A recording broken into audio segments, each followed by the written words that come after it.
Today, I'm gonna reload 22s. Stay tuned.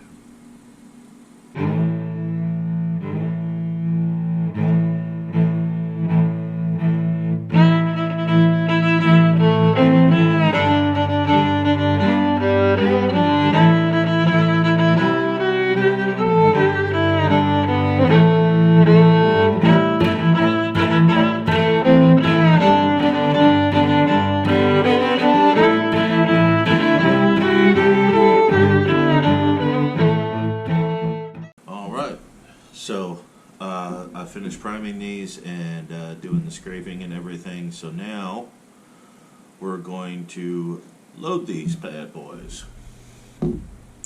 So over here I have my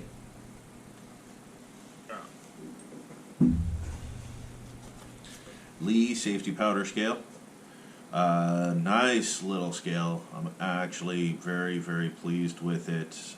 It's magnetically dampened, which means it won't just continue to bob and everything.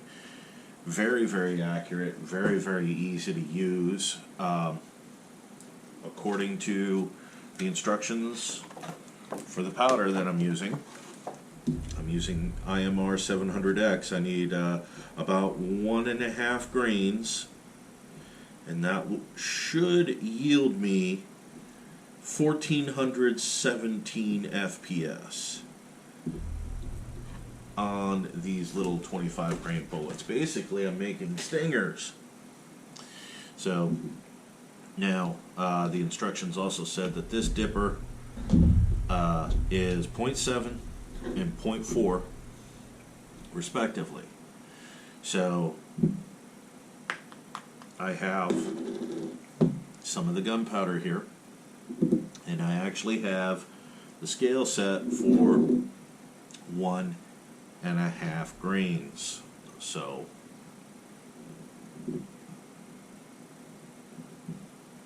there's one large,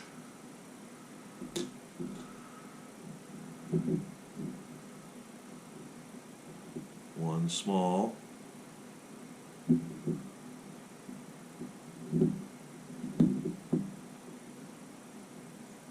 two small,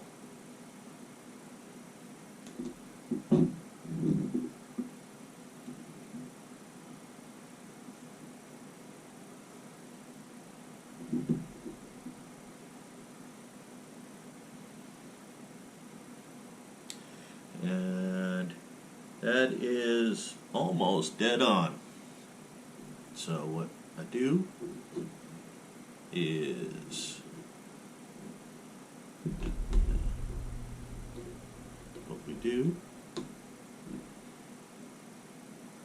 put your funnel back in, take the powder,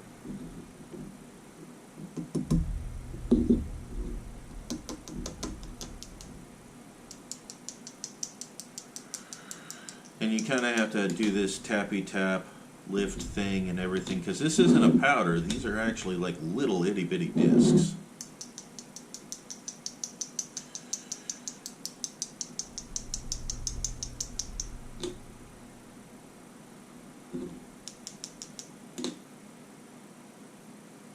Go. And it's about 3/4 full.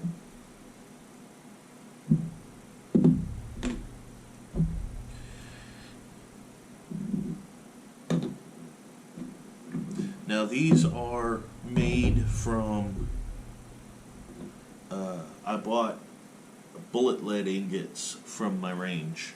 So these are actually the correct proportion. They're not solid lead. They're like lead and tin and other stuff in there. They sold them in 1 pound ingots, so I buy several.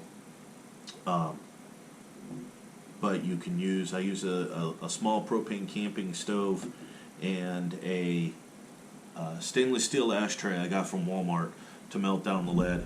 Pour it into this. You pour it into the molds, hit the thing to knock off the extra, and when you open it up, one of these and one of the 38s fall out. So but this tool is also necessary for this stage. So I've primed it, I've put 1.5 grains of powder in it, put the slug in it, and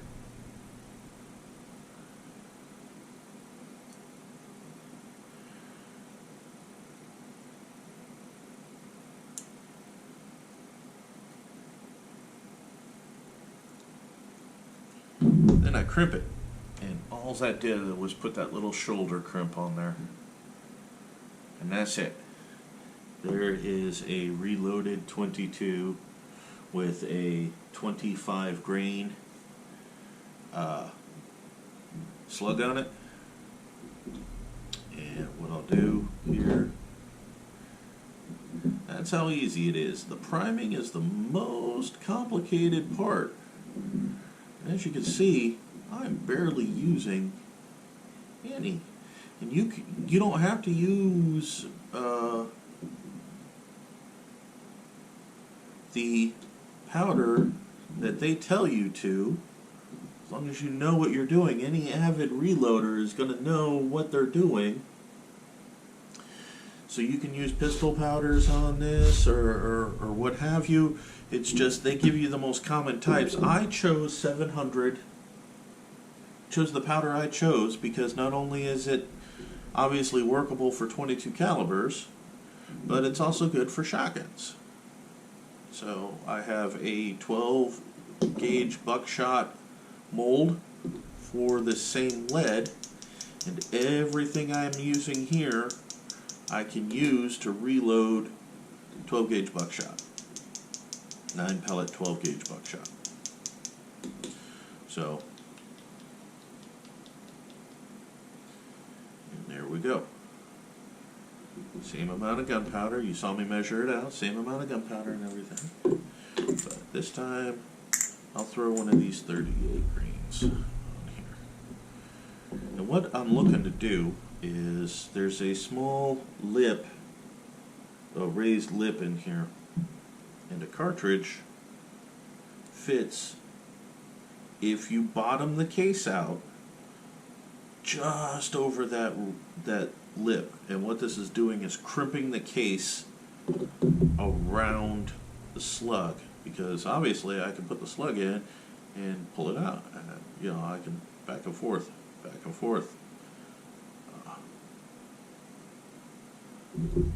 But put it in here, I don't like it all the way open like this. I like it almost closed. Shove it in. Just one little squeeze. It's done. And see? I mean, I can pull it out if I really, really wanted to. But plus, I've also taken the liberty of, you don't need to do it, but these are also lubricated. I have some Lee's Bullet Lube, and when I make a whole mess of these, I lubricate them. That's why I store them in these jars, just because every little bit helps. From what I understand, the priming compound can be semi-corrosive, so you don't want this. You need to clean your 22s. You should be cleaning your 22s anyway. People who don't clean their weapons are dirty. But if you're using this homemade priming compound, you should be cleaning your 22s on a regular basis. You don't want to leave this stuff sitting in there for very long. And you don't have to measure the powder every time. I'm doing so for video's sake, but just to show that, yeah, indeed, their measurements are not too far off, because they've already measured this type of powder. So,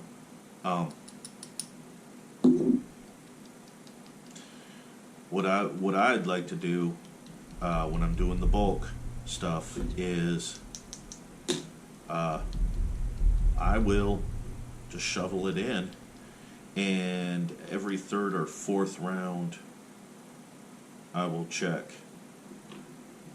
because when you're doing these scoops, you got to make sure that you're consistently looking at the scoop. You know, a heaping scoop is going to be more than a non-heaping scoop. So you got to make sure that your scoop consistency is accurate. So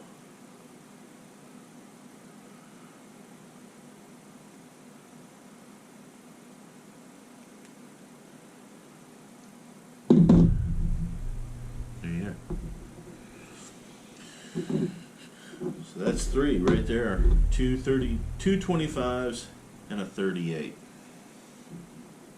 So they say that this is the hunting round, and like I said, I have successfully reloaded stingers, but the crimp is difficult to get on a stinger because the case is so much longer. But what I found is that in a normal round, like we're looking at here, the slug is almost, because the small slugs are almost level with the top of the mold.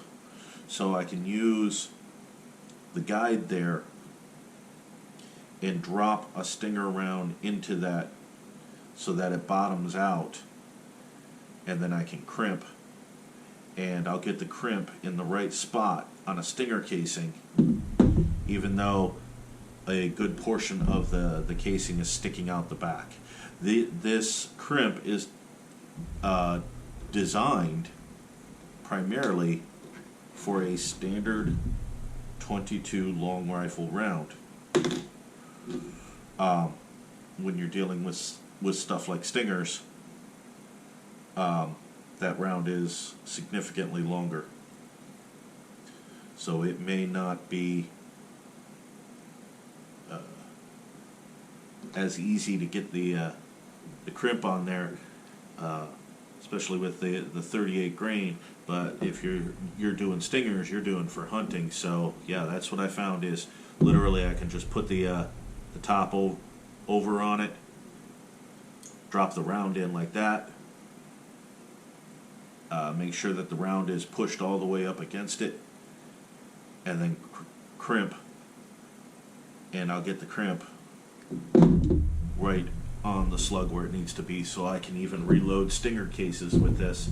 And actually I like to do stinger cases because you can do them a little bit hotter.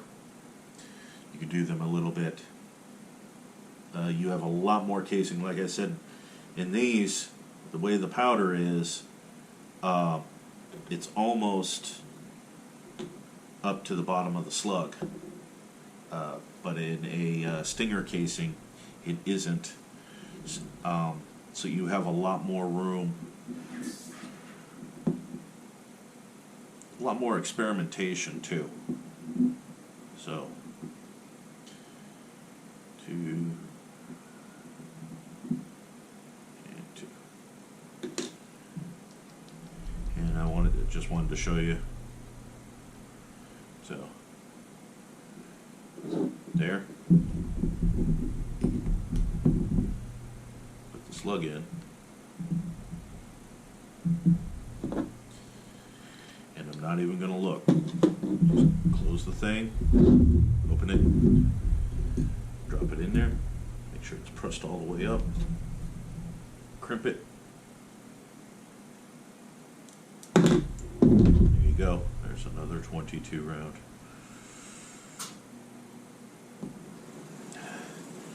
So the reloading part's easy. It's the priming that's where you want to be careful at. So let's go. I'm going to finish these up. I've actually got a lot more I was going to do. And we'll see about getting these bad boys out and shot.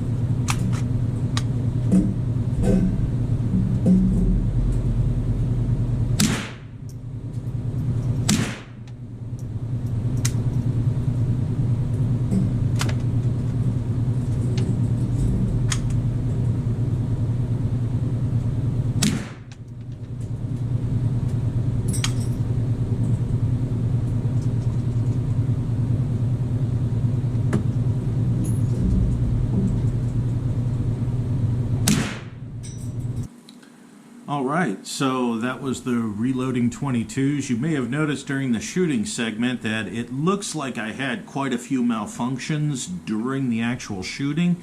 None of that was ammunition related. In fact, every round I made fired. Some of them required repositioning, and others, it all stemmed from the weapon that I was using. This is my Ruger 1022. However, this is also another experiment going on here because this is a 3D printed receiver, low and lower receiver. So this 3D printed receiver, first of all, has not been fully broke in yet, and I'm still tweaking it and everything. So I was actually testing the receiver as well as the reloaded ammunition. I knew the ammunition would work because I've used it before, but this was the Ruger 1022 that I have 3D printed. So all the malfunctions you saw were receiver based, not ammunition based. In fact, there were the part of the problem I was running into is that since this receiver is not fully broken in and it's plastic, the bolt was not fully going into battery. You can see right there, and I would have to push it fully into battery. So that was the problem that you were seeing in the video. Stay tuned for upcoming videos where I talk about the 3D printed Ruger 1022 because this is still ongoing. This is actually several stages in. So but I wanted to test fire the receiver to make sure that it was capable, and the cheap way to do that, the easy way to do that, was to use reloaded ammunition to not only test the receiver but save my stockpile of regular 22. So that's why I was running into those malfunctions. Thanks for watching the reloading of 22 caliber ammunition. Hey, thanks for watching. As always, please subscribe, hit the bell notification if you want to know of new content, and may the winds always be at your back.